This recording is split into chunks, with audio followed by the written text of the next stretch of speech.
안녕하십니까?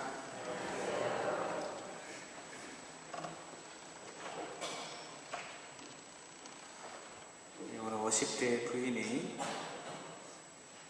동창 모임에 갔다 왔더니 자기 아들 대학생을 불러가지고 나는 좀 늦었지만 지금부터 영어 공부를 좀 해야 되겠다라고 했습니다. 그래서 아들은 알았어라고 하고 아들 영어 교재를 구입하고 영어 가르치기 시작했습니다. 그래서 아들이 영어책에 있는 This is New York라는 곳을 엄마한테 번역해라 했습니다. 엄마는 한참 생각한 끝에 이곳은 새로운 욕이다라고 번역했습니다. 그럼 아들은 I'm fine, thank you. and you? 그곳을 번역하라고 했는데 나는 파인 주스면 좋고 너는 번역했습니다. 그 Have a good day라는 곳은 가진 게 있어야 좋은 날이지 라고 했습니다. 그럼 한강을 영어로 어떻게 하냐라고 물어봤더니 One river라고 했죠.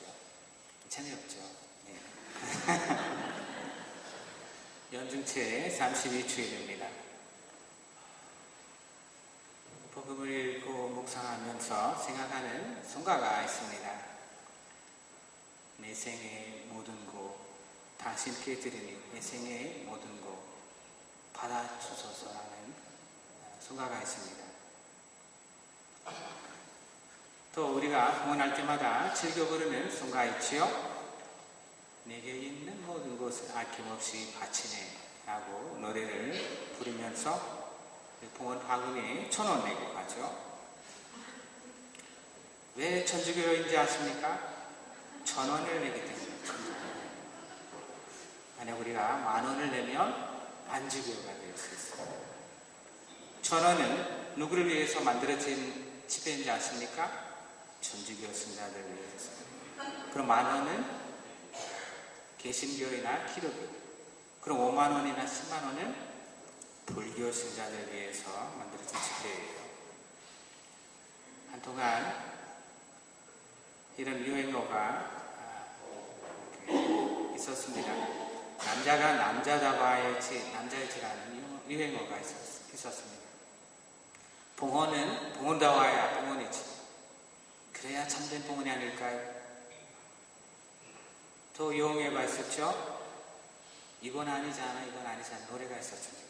그렇죠? 그거는 1,000원 낼 때만 부르는 유행어예요.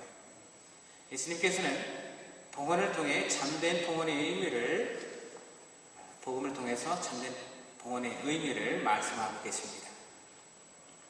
봉헌은 아무나 하나 어느 누가 싫다고 했나 라는 가사가 생각나네요. 사랑은 아무나 못하듯 봉헌도 아무나 하지 못합니다. 예수님께서는 가난한 과부의 행실을 두둔하시고 칭찬을 하십니다. 누구에게나 돈은 귀중한 것입니다. 무엇이 기내로 하여금 자신의 모든 것을 내어드릴 수 있게 만들었을까요? 그녀는 우리보다 더 굳건한 믿음을 가졌던 것일까요?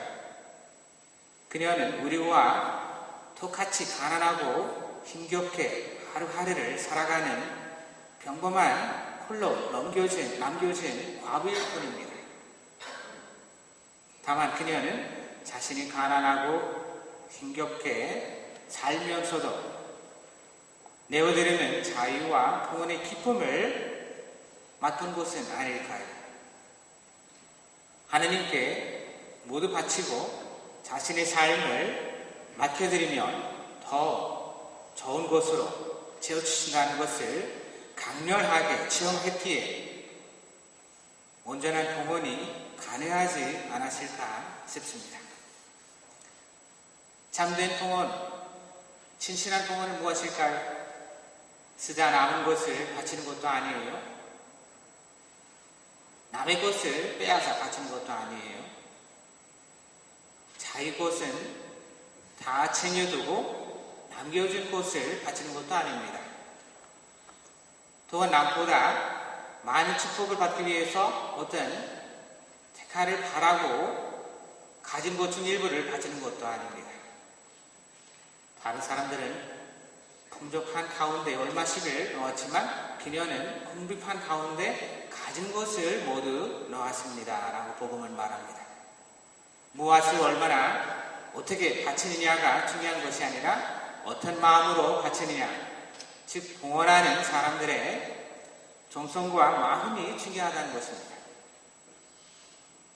습관적으로 봉헌하는 것은 잘못된 봉헌이죠. 참된 봉헌은 자신의 모든 능력과 내적 영적인 지혜와 모든 공로와 독행과 손행을 봉헌하는 것입니다.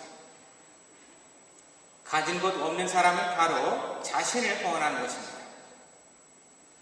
봉헌 바구니에 넣을 돈이 없어 그 이유 때문에 성당에 오지 않는 사람들이 있습니다. 그리고 모아둔 경우금이나 감사원금을 몰래 가져가서 술을 먹고 유행을 즐기는 남편들도 있습니다. 봉헌을 다른 데 하는 거죠. 참된 봉헌은 나를 먼저 챙긴 후에 남는 것을 바치는 것이 아니라 먼저 하느님께 바친 다음 남은 것으로 살아가는 것이 참된 봉헌입니다. 전화도 받으세요. 매번 전화하는 것입니다. 그렇다고 가진 것 전부를 봉헌하며 갈 곳은 서울역밖에 없습니다. 그렇죠? 요즘 영등포역도 좋고요. 넓고 좋은 것 같아요. 저는 어릴 때 하느님께 봉헌하라고 부모님께서 주신 돈을 동네 슈퍼에 봉헌하는 적이 많이 있습니다. 창피한 부끄러운 일이지만 하느님은 그런 사람들을 찾아서 골라서 신부로 만드시나 봅니다. 고백실에 들어온 어린이들의 이런 죄를 고백할 때마다 마음이 찔리는 것도 사실입니다. 헌금을 내는 날에는 가진 돈을 전부 내는 것이 아니라 가진 돈의 반만 냈던 적도 많이 있습니다. 만약 엄마가 100원을 주고 100원 내라고 하면 50원만 냈죠. 더 많이 이야기해 드릴까요? 궁금합니까? 500원 주면 제가 말할게요. 그때는 엄마가 성당에만, 신부에게만 돈을 많이 갖다 주고 바친다는 어떤 생각이 많이 들었습니다. 그래서 엄마 불러가지고 그렇게 살지 말라겠죠. 정신 차려라.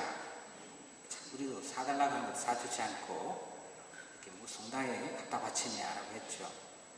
하지만 아무런 조건 없이 바쳤던 어머니 봉헌의 그 효과를, 그 결과를, 그 영향을 지금 많이 느끼고 있고 여러 가지로 저희 가족이 감사한 마음을 품고 삽니다. 나라 경제가 어렵다 하고 나 살기에도 바쁘다고 하지만 매주 봉헌 바구니를 채워주시는 1,000원짜리를 보면서 신자들에게 감사함을 느낍니다. 그곳이라도 하나님께 봉헌할 수 있는 마음이 남아있어서 가끔 혼자 사시는 할머니들께서는 용돈 받으신 것을 교무금, 감사원금, 이사예물로 내는 것을 보면 마음이 아픕니다. 한 가지 재미있는 것은 작은 교회를 가진 목사들은 돈을 많이 가지고 있는데 왜 저는 이 모양일까 이렇게 많이 생각해 본 적이 있습니다.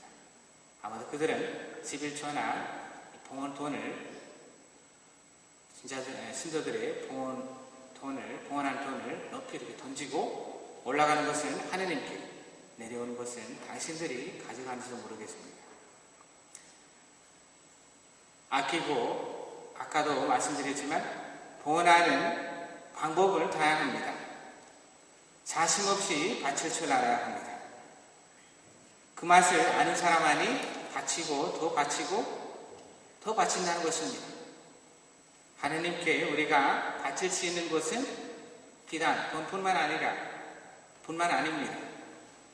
우리 자신, 우리의 시간, 우리의 희생, 걱정, 고민, 고통, 기쁨, 슬픔, 희망, 이 모든 것이 우리가 바치는 봉헌 속에 함께 있어야 합니다. 봉헌 시간은 단순히 돈을 내는 시간이 아니라 지난 한 주간의 내 삶, 기쁨과 슬픔, 희망과 좌절, 미로와 시기, 평안과 분노까지 빼놓지 않고 모두 주님 대전에 동원하여 합당하게 받아들여 주시기를 청하는 것이 참된 동원이 아닐까 싶습니다. 참된 동원은 동원자의 정성스러운 마음입니다. 재물이든 뇌물이든 고물이든 있는 기대로 가진 기대로 내놓고 나누는 사람이 되어야 합니다. 가난한 과부는 동전 두립 속에 기녀의 정성과 사랑과 감사의 정을 담았습니다. 동전 두립 속에 눈물과 슬픔과 고통을 담았습니다.